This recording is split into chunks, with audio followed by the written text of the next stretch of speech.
Hello everyone, मैं doctor प्रगति गुप्ता और आज इस वीडियो में हम बात करने वाले हैं कुछ ऐसी प्रिकॉशंस के बारे में जो हर एक पैरालिसिस के पेशेंट को रखनी चाहिए अपनी रिहैबिलिटेशन के दौरान, अपने एक्सरसाइज करने के शेड्यूल के दौरान, ताकि पेशेंट इंजरी से बच सके। किसी भी टाइप की इंजरी, चाहे सॉफ्ट टिश्यू इंजरी है, कोई मसल टियर है या फिर कोई फ्रैक्चर है, उससे पेशेंट बच सके। इन सब चीज़ों पे ध्यान रखते हुए, उन प्रिकॉशंस को फॉलो करते हुए हमें रिकवरी को स्पीड अप करना है ताकि फटाफट से आपकी रिकवरी आनी स्टार्ट हो जाए। क्योंकि अगर एक बार पेशेंट को इंजरी हो जाती है पैरालिसिस के बाद, ऑलरेडी पेशेंट को स्ट्रोक हुआ है, उसकी मूवमेंट पहले ही रिस्ट्रिक्टेड है, हाथ पैर की मूवमेंट ज़्यादा अच्छी नहीं है, पेशेंट ठीक से चल फिर नहीं पा रहा होता है, हाथ को अच्छे से मूवमेंट नहीं कर पा रहा होता है, उसी कंडीशन के दौरान अगर पेशेंट को एक और इंजरी साथ में हो जाती है, दोबारा से चोट लग जाती है, चाहे मांसपेशियाँ उसकी ठीक से फंक्शन नहीं कर पा रही है, मूवमेंट नहीं कर पा रही है, कम कर रही है, एटलीस्ट एफर्ट लगाने पे कुछ ना कुछ मूवमेंट तो आ रही होती है। बट उस कंडीशन में अगर पेशेंट को दोबारा से चोट लग जाती है, कोई भी इंजरी हो जाती है या किसी टाइप का फ्रैक्चर हो जाता है या सॉफ्ट टिश्यू इंजरी हो जाती है, तो पेशेंट की रिकवरी और ज़्यादा स्लो होती चली जाती है। पेशेंट की रिकवरी जल्दी से जल्दी आए, इसलिए हमें इन प्रिकॉशंस पे खास ध्यान देना होता है और इन्हें फॉलो करना होता है। इन्हीं सब के बारे में हम डिस्कस करेंगे फर्दर इस वीडियो के अंदर। सबसे पहले हम बात करेंगे उस मिस्टेक के बारे में जो ज़्यादातर पेशेंट्स कर रहे होते हैं एक्सरसाइज के दौरान, अपनी फिजियोथेरेपी के दौरान। पेशेंट को कभी भी हमें जर्की मूवमेंट्स नहीं करवानी है। मान लीजिए जैसे मेरे राइट साइड में अगर पैरालिसिस है, अब आप पेशेंट को जब एक्सरसाइज करवा रहे हो, आप इस तरीके से पेशेंट को ज़ोर ज़ोर से एक्सरसाइज करवा रहे हो। अब पेशेंट को इस तरीके से एक्सरसाइज करवाने से नुकसान क्या हो सकता है?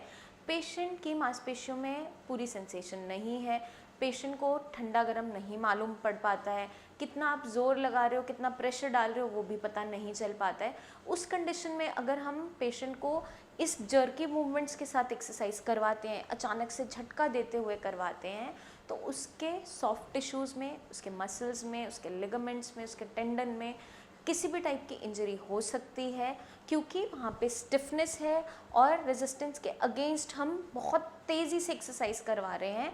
तो पेशेंट को क्या देखने को मिल सकता है? पेशेंट के या तो बोन में कोई ना कोई फ्रैक्चर हो जाता है अगर हम बहुत ज़ोर के दबा के पकड़ के एक्सरसाइज करवा रहे हैं।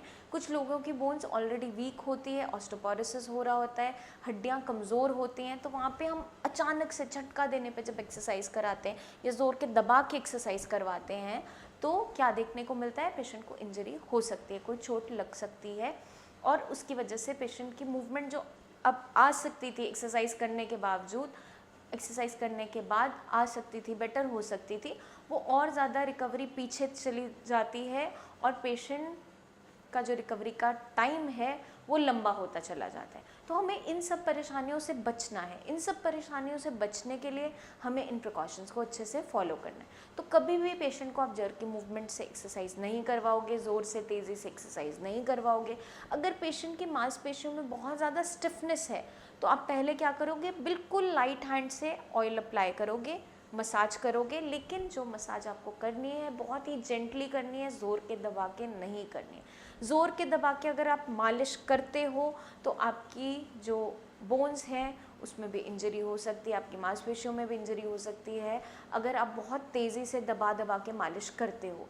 उससे नुकसान क्या देखने को मिलता है? पेशेंट की स्टिफनेस जो बॉडी में होती है वो और ज़्यादा बढ़ती चली जाती है और पेशेंट की बॉडी में पेन स्टार्ट हो जाता है। तो आपने क्या करना है? बहुत लाइट हैंड से जेंटली ऑयल को जस्ट रब करना है, अप्लाई करना है, जैसे हम लिनेमेंट लगाते हैं, कोई ऑइंटमेंट लगाते हैं, जस्ट लगाना है नीचे से ऊपर की डायरेक्शन में। और उसके बाद हल्की सी वहाँ पे हॉट फर्मेंटेशन किया, ज़रा सी सिकाई की, उसके बाद पेशेंट को हल्का सा सपोर्ट दिया एल्बो से और पेशेंट को बोला कि आप बाहर की तरफ पुश करने की कोशिश करो। आपने जस्ट सपोर्ट किया, एफर्ट पेशेंट का लगवाया, तो इससे क्या होगा? पेशेंट की बॉडी के अंदर इंजरी होने के चांसेस घट जाते हैं, क्योंकि आप रेजिस्टेंस के अगेंस्ट बहुत ज़्यादा दम नहीं लगा रहे हो, बहुत आराम से उसको एक्सरसाइज करवा रहे हो, बहुत जेंटली करवा रहे हो। तो उस कंडीशन में पेशेंट की रिकवरी और अच्छी होती चली जाती है, जल्दी से जल्दी होने लगती है, क्योंकि ब्रेन भी वहाँ पर काम कर रहा है और मांसपेशियों से भी आप काम ले रहे हो। ब्रेन को आप सिखा रहे हो, ब्रेन को आप कमांड कर रहे हो कि आपने एल्बो को बाहर की तरफ लाना है। जब आप ज़बरदस्ती खुद ये एक्सरसाइज करवाते हो, एक तो पेशेंट को जर लग सकता है, झटका लग सकता है, और पेशेंट की जो बोन्स हैं उस पर अगर आप ज़ोर से दबाव देते हो तो पेशेंट को फ्रैक्चर भी हो सकता है। इन सारी कंडीशन से अगर हमें बचना है तो इसी तरीके से हमें पेशेंट को एक्सरसाइज करवानी है। पेशेंट को कमांड देते हुए बहुत लाइट हैंड से आपने सिर्फ सपोर्ट देना है और मूवमेंट्स करवानी है। इसी तरीके से हमें ध्यान देना होता है चलते समय। चलते समय पेशेंट को, अगर पेशेंट कोई भी एक्सरसाइज कर रहा है, नॉर्मली वॉक कर रहा है और पेशेंट बिना सपोर्ट के अभी नहीं चल पाता है, तो हमें साथ में सपोर्ट रखनी है। आप पूरा उसको पकड़ के मत, चाहे ना भी चलवाएं, बट या तो स्टिक दे दीजिए, या वॉकर आते हैं, वॉकर की सपोर्ट से वो थोड़ा सा वॉक करेगा, या घर में आपकी बाहर बालकनी है, साइड पे रेलिंग है तो रेलिंग को पकड़ के वो चलेगा, या वॉल की सपोर्ट लेके चलेगा, या जस्ट आप उसके साथ खड़े रहो और हल्का हल्का उसे सपोर्ट करते रहिए। अब सबसे ज़्यादा ध्यान देने वाली चीज़ क्या है, पेशेंट कभी भी जब हम उसको चला रहे हैं, वॉक करवा रहे हैं, कोई भी एक्सरसाइज करवा रहे हैं, तो हमें क्या ध्यान रखना है। इनिशियली जब पेशेंट, स्ट्रोक के पेशेंट को बैलेंसिंग में दिक्कत होती है, उसको चलने में परेशानी होती है, तो उसके आप साथ ज़रूर रहें। उसको चाहे स्टिक का सहारा दें, जस्ट आप वहाँ पे प्रेजेंट हों उसके साथ। कभी भी उसको अकेला एक्सरसाइज करने के लिए ना छोड़ें, क्योंकि अगर गलती से अचानक से पेशेंट बैलेंस नहीं कर पाता है, ठीक से चल नहीं पाता है, पैर उसका स्लिप करता है, तो साथ में कुछ ना कुछ या तो सपोर्ट हो जिससे वो पकड़ के गिरने से बच सके, या साथ में कोई ना कोई केयरटेकर होना ज़रूरी है ताकि पेशेंट बच सके इंजरी से। क्योंकि एक बार अगर इंजरी हो जाती है, चोट लग जाती है, तो हमारी रिकवरी स्लो डाउन हो जाती है। क्योंकि अगर पेशेंट को सॉफ्ट टिश्यू इंजरी हुआ या फिर फ्रैक्चर भी हो गया तो उसको अलग से हील होने में और ज़्यादा टाइम लगता है। उस कंडीशन में हम पेशेंट को दोबारा से एक्सरसाइज नहीं करवा रहे होते हैं उस फेज़ में, क्योंकि हमें इमोबिलाइजेशन करनी होती है उस पार्ट की, उस पार्ट को मूव नहीं करना होता है रिकवर करवाने के लिए। तो हमें खास ध्यान रखना है, खास प्रिकॉशंस रखनी है कि पेशेंट एक्सरसाइज करने के दौरान, अपनी रिहैबिलिटेशन के दौरान उसे कोई भी इंजरी ना हो, कोई भी चोट ना लगे, उसके लिए हमें खास ध्यान रखना होता है। अब हमें चलते हैं नेक्स्ट प्रिकॉशन के बारे में जो हमें पेशेंट के लिए रखनी ज़रूरी है। पेशेंट को हमें वॉशरूम जब भी पेशेंट जा रहा है, एक तो कोशिश हमें क्या करनी है कि अकेले हम उसे ना भेजें, अटेंडेंट साथ में ज़रूर हो। बट कभी कभार ऐसी कंडीशन होती है कि अटेंडेंट साथ में नहीं है, तो जब भी उसको वॉशरूम आप भेज रहे हो, उसके साथ या तो स्टिक हो पेशेंट के पास, या वॉकर हो, या कोई ना कोई सपोर्ट लेके वो वहाँ तक पहुँचे। और हमें क्या खास ध्यान रखना है, वॉशरूम के अंदर का फ्लोर बिल्कुल भी गीला नहीं होना चाहिए। उसको हमें पहले से ही ध्यान रखना है कि वहाँ का फ्लोर बिल्कुल ड्राई हो। हमें इस चीज़ का खास ध्यान रखना है, क्योंकि अगर पेशेंट अकेले जा रहा है, उसको बैलेंसिंग में ऑलरेडी दिक्कत है और वहाँ पे फ्लोर पे पानी गिरा हुआ है, तो पेशेंट के स्लिप होने के चांसेस बढ़ जाते हैं। इन्हीं छोटी छोटी प्रिकॉशंस को हम अगर ध्यान रखते हुए काम करते हैं तो पेशेंट को हम इंजरी से बचा सकते हैं, दोबारा से उसे इंजरी नहीं होती है और पेशेंट बहुत अच्छी रिकवरी जल्दी से जल्दी शो करता है। तो हमें खास ध्यान रखना है इन छोटी छोटी चीज़ों का, इन मिस्टेक्स का, कि ये मिस्टेक्स हम ना करें, क्योंकि ज़्यादातर पेशेंट के एंड पे ये गलती हो रही होती है। अब हम चलते हैं नेक्स्ट प्रिकॉशन की तरफ, जिसके बारे में हमें खास ध्यान रखना है। पेशेंट को या तो आप जो फुटवेयर पहना रहे हो, शू पहना रहे हो, वो इतना कंफर्टेबल होना चाहिए कि पेशेंट को चलने में उससे परेशानी ना हो या पेशेंट का पैर स्लिप ना करे।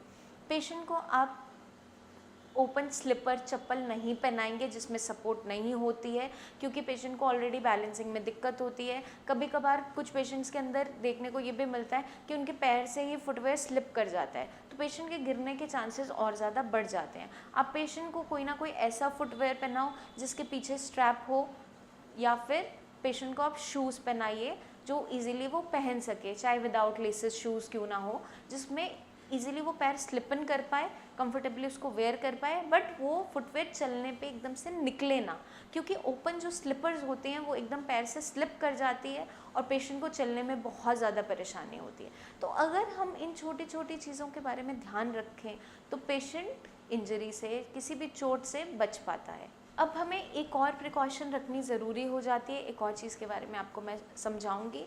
पेशेंट को जब भी पैरालिसिस हुआ है, स्ट्रोक हुआ है, तो उसके ब्रेन के अंदर या तो क्लॉट आता है या हेमरेज होता है। अब जब भी क्लॉट आता है, हेमरेज होता है, तो पेशेंट का एक साइड ऑफ द बॉडी ज़्यादातर कंडीशन में देखने को मिलता है कि पैरालाइज हो जाता है, मूवमेंट नहीं कर पाता है या कम काम करता है। उस कंडीशन के अंदर पेशेंट की मांसपेशियों में उतनी ताकत नहीं रह जाती कि वो मूवमेंट अच्छे से कर पाए, क्योंकि ब्रेन सिग्नल नहीं भेज पा रहा होता है।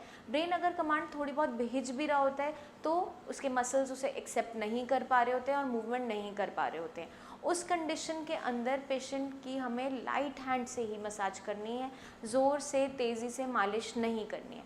ज़्यादातर लोग एडवाइस करते हैं कि पैरालिसिस के पेशेंट में मालिश करनी ही नहीं चाहिए। वो इसलिए मना करते हैं क्योंकि पेशेंट ज़्यादातर गलत तरीके से ही करवा रहे होते हैं। बहुत ज़ोर के दबा के तेज़ी से मालिश की जा रही होती है, जिसके अंदर उसके टिश्यूज़, उसके जो मसल्स हैं उसमें डैमेज देखने को मिल जाता है और स्टिफनेस और ज़्यादा बढ़ती चली जाती है, ऐंठन और ज़्यादा बढ़ जाती है। क्योंकि अगर आप ज़ोर के दबा के मालिश करते हो, पेशेंट को दर्द होना स्टार्ट हो जाता है। जैसे ही वहाँ पे दर्द होना शुरू होता है, वहाँ की मांसपेशियाँ और अकड़ती चली जाती है, स्टिफनेस बढ़ती चली जाती है। तो अगर हमें पेशेंट की मालिश करनी भी है और किस कंडीशन में करनी है वो भी मैं आपको समझा देती हूँ। जहाँ पर पेशेंट को बहुत ज़्यादा स्टिफनेस है, हाथ अकड़ा हुआ रहता है, वहाँ आप हल्के हाथ से सपोर्ट दोगे, उंगलियों को खुलवाओगे और लाइट हैंड से जस्ट ऑयल को लगाओगे, जैसे आप लिनेमेंट लगाते हो, ऑइंटमेंट लगाते हो। जेंटली रब करना है, दबा के ज़ोर के प्रेशर से मालिश नहीं करनी है, क्योंकि उसकी वजह से या तो आपकी बोन्स में फ्रैक्चर देखने को मिल सकता है, क्योंकि पेशेंट को पूरी सेंसेशन नहीं हो रही होती है कि कितना दबाव डाला जा रहा है। पेशेंट को पता नहीं चलता कि ठंडा गर्म कुछ भी मालूम नहीं चल रहा होता है, कितना प्रेशर उसकी बॉडी पर डल रहा है वो भी पता नहीं चल रहा होता है इनिशियली। तो हमें जेंटली ही मसाज करनी है, बहुत तेज़ी से मालिश नहीं करनी है, बहुत लाइट हैंड से ऑयल अप्लाई करना है।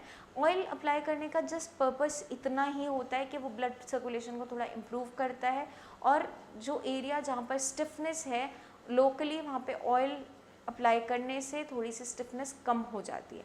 लेकिन अगर हम ज़ोर के दबा के मालिश करते हैं तो स्टिफनेस और ज़्यादा बढ़ती चली जाती है। तो हमें ध्यान रखना है कि किस तरीके से हमें मसाज करनी है, किस कंडीशन में करनी है। हर कंडीशन में मसाज एडवाइस नहीं होती। जहाँ पर पेशेंट की बोन्स आपको लगता है वीक हैं, बहुत पेशेंट बहुत कमज़ोर है और जल्दी जल्दी उसको फ्रैक्चर पहले होते रहते थे, उस कंडीशन में आप पेशेंट की मालिश नहीं करवाओगे और ज़ोर के दबा के तो बिल्कुल ही नहीं करनी है।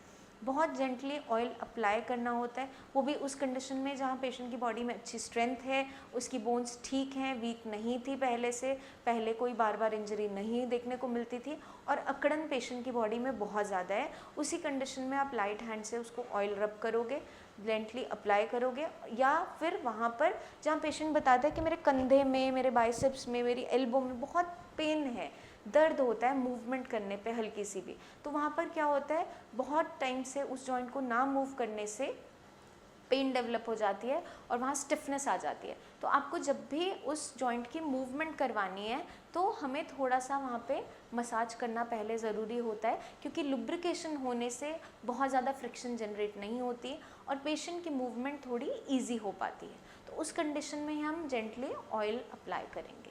तो आई होप ये वीडियो मदद करेगी आपको कुछ छोटी छोटी प्रिकॉशंस को जानने में, जो मदद कर जाती हैं पेशेंट को इंजरी से बचाने में, ताकि पेशेंट हमारा जल्दी से जल्दी रिकवर हो, इंडिपेंडेंट हो जाए। अभी मैंने आपको बताया इस वीडियो के अंदर कुछ ऐसी प्रिकॉशंस जो छोटी छोटी मामूली नज़र आने वाली होती है, लेकिन बहुत फ़ायदेमंद होती है अगर हम उसे फॉलो कर लेते हैं। सबसे पहला मैंने आपको बताया कि पेशेंट को ज़ोर से मालिश नहीं करवानी है, बहुत लाइट हैंड से मालिश करवाओगे। जर्की मूवमेंट से एक्सरसाइज नहीं करवानी है, तेज़ी से झटके से एक्सरसाइज नहीं करवानी है। पेशेंट जब भी चल रहा है तो उसको या तो सपोर्ट अगर ज़रूरत है, वो बैलेंस ठीक से नहीं कर रहा है तो रेलिंग की सपोर्ट दो, या स्टिक है, वॉकर है, या कोई ना कोई केयरटेकर उसके साथ रहकर ज़रूर एक्सरसाइज करवाए, अकेले नहीं छोड़ना है। और जो पेशेंट का फुटवेयर होना चाहिए वो इतना कंफर्टेबल होना चाहिए, और पेशेंट को कोई भी ओपन स्लिपर नहीं हमें पहनानी है। सपोर्ट के साथ या फिर जिसके पीछे कुछ ना कुछ स्ट्रैप हो, जैसे सैंडल्स है, फ्लोटर्स है, उस तरीके का हो कि चलते चलते उसके पैर में से स्लिप ना हो, या पेशेंट को जब भी वो फुटवेयर पहनता है उसका पैर फिसले ना, इस तरीके से उसका फुटवेयर होना चाहिए। और जब भी पेशेंट वॉशरूम जा रहा है, या तो साथ में आप अकम्पनी करो, उसको लेकर जाओ, या फिर वो सपोर्ट के साथ पकड़ के जाएगा। और स्पेशली जो वॉशरूम है वहाँ का फ्लोर वेट नहीं होना चाहिए, पहले से उसको ड्राई रखना आपकी ज़िम्मेदारी बनती है, क्योंकि पेशेंट को स्ट्रोक होने के बाद अगर दोबारा से चोट लग जाती है तो आप ये समझ लीजिए कि उसको रिकवर करवाना बहुत ही मुश्किल होता चला जाता है। हमें इस चीज़ का खास ध्यान रखना होता है। और ज़्यादातर पेशेंट में क्या देखने को मिलता है, कभी कभार जब हम उनकी मालिश कर रहे होते हैं उसके बाद हम पेशेंट की सिकाई भी कर रहे होते हैं। अब जब हम पेशेंट की सिकाई करते हैं तो हमें क्या प्रिकॉशंस रखनी है कि जब भी आप हॉट बैग ले रहे हो या किसी हीट पैड से उसकी सिकाई कर रहे हो तो पहले उसको आप अपने हाथ पे टच करके देखोगे कि कितना ठंडा गर्म वो है।